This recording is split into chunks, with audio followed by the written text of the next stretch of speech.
Sam had always prided himself on being fearless.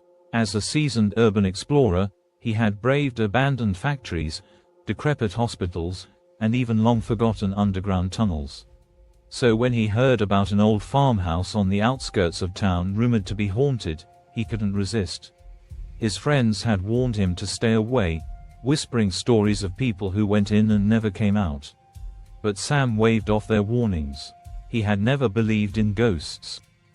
The house was tucked away behind a dense forest, barely visible from the main road. When Sam arrived, the sky was a bruised shade of purple, the sun dipping below the horizon. The old farmhouse was a hulking, weather-beaten structure, its once white paint now peeling and gray.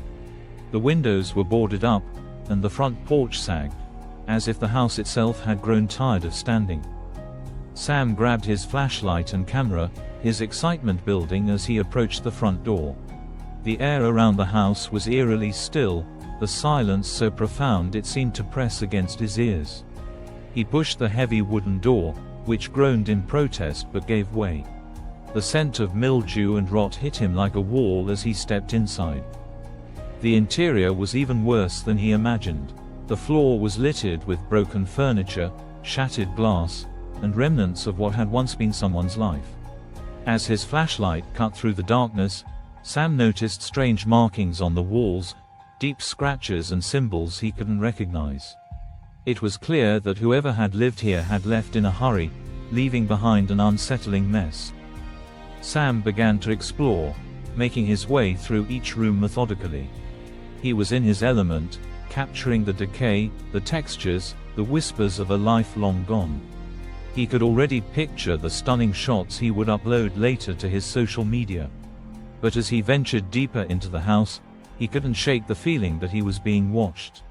Every time he turned around, he saw nothing but darkness. Still, he pushed the feeling aside. Eventually, he found himself in the living room. The air was colder here, prickling his skin. In the center of the room stood a large, old-fashioned mirror, its surface covered in grime.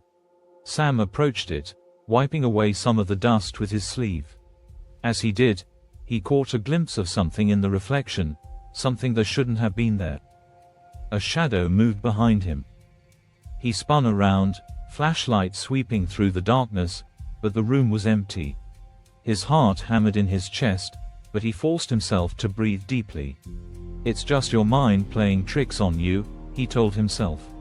He turned back to the mirror, but the reflection was now normal, just the room, as it should be. But then the whispering started. It was soft at first, like wind rustling through leaves. But it quickly grew louder, filling the room with a cacophony of hissing voices. Sam couldn't understand the words, but they seemed to come from all directions, as if the house itself was whispering to him. He tried to pinpoint the source, but it was impossible. The voices overlapped, merging into a maddening chorus.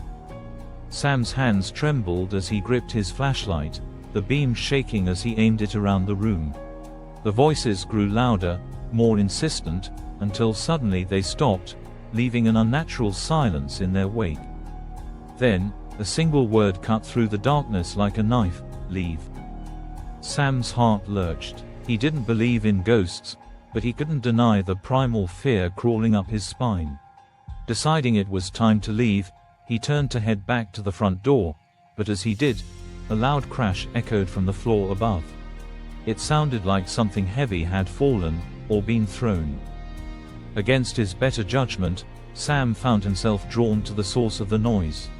The stairs creaked under his weight as he ascended, every step louder than the last in the oppressive silence. When he reached the top, the hallway stretched out before him, dark and foreboding. There were 3 doors. The first led to a bedroom filled with rotting furniture. The second opened to a bathroom, the tiles cracked and covered in mold. The third door was at the very end of the hall, slightly ajar. It was from here that a faint light seemed to pulse, like a heartbeat. Sam hesitated, but the curiosity that had driven him this far urged him forward.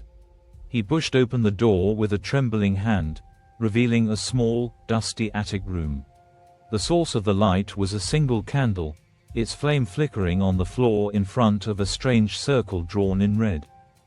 It took Sam a moment to realize that the red substance wasn't paint, it was blood. His stomach churned, but he couldn't look away.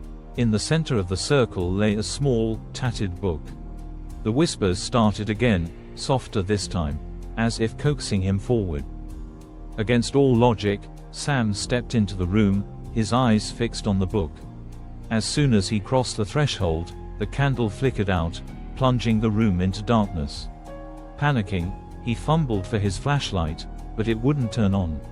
The whispers grew louder, now angry and urgent. He could feel something closing in around him, the air growing colder, heavier. In the darkness, he heard it, a low, guttural growl, inches from his ear. Sam's blood ran cold. He turned, desperate to escape, but the door had slammed shut behind him. He slammed his fists against it, screaming, but the sound seemed to be swallowed by the darkness. Then, he felt it, a cold, clammy hand wrapping around his ankle, yanking him to the ground. He screamed, kicking wildly, but there was nothing to see, just an impenetrable void. The whispers were everywhere now, deafening, like a swarm of insects buzzing inside his skull. Summoning every ounce of strength, Sam managed to pull himself free and scrambled for the window. He didn't care if it was a 2-story drop. Anything was better than staying in that room. He threw himself against the glass, shattering it, and tumbled out into the cold night air. He landed hard, the impact jarring his bones, but he was alive. Ignoring the pain, he dragged himself to his feet and sprinted to his car, not daring to look back. As he sped away, he glanced in his rearview mirror, and his heart nearly stopped. The house was dark, but in the shattered window, he could see a figure standing there, a shadow with glowing red eyes, watching him as he fled. Sam never spoke about what happened in that house, but whenever he was alone at night, he could still hear the whispers, faint and insistent, reminding him that the darkness had not forgotten him.